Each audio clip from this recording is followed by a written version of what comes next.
হিন্দু শাস্ত্র মতে পুরুষোত্তম রাম হচ্ছেন হিন্দুদের দেবতা। বিগত 400 বছর আগে থেকে হাওড়ার রামরাজা তলাতে পূজিত হয়ে আসছেন শ্রী শ্রীরাম। সঙ্গে পূজিত হন মাতা সীতা দেবী, অনুজ লক্ষণ এবং রামের পরম ভক্ত বজরংবলী। দীর্ঘ এই বছরগুলি ধরে প্রথা মেনে সাড়ম্বরে পূজিত হয়ে আসছে এই রাম পুজো। এই পুজোকে কেন্দ্র করে রামরাজাতলা রাম মন্দিরে কয়েক লক্ষাধিক মানুষ আসেন এই পুজোয় দূর দূরান্ত থেকে।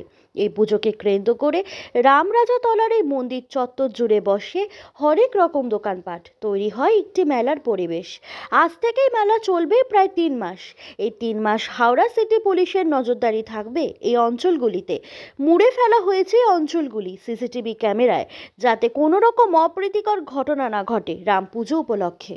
মেলা চত্বর বা মন্দির চত্বরে তার দিকে সজাগ দৃষ্টি রেখে থাকেন হাওড়া সিটি পুলিশের ঊর্ধ্বতন কর্তৃপক্ষ থেকে সাধারণ পুলিশের কর্মীরা। কিন্তু বিগত বছরগুলি থেকে এই বছরগুলি অগণিত মহিলা ভক্তরা এসেছেন রামকে দর্শন করতে, কিন্তু তাদের শৌচালয় অথবা বায়ো টয়লেটের কোনো কিছুর ব্যবস্থা করা হয় না প্রশাসনের তরফ থেকে।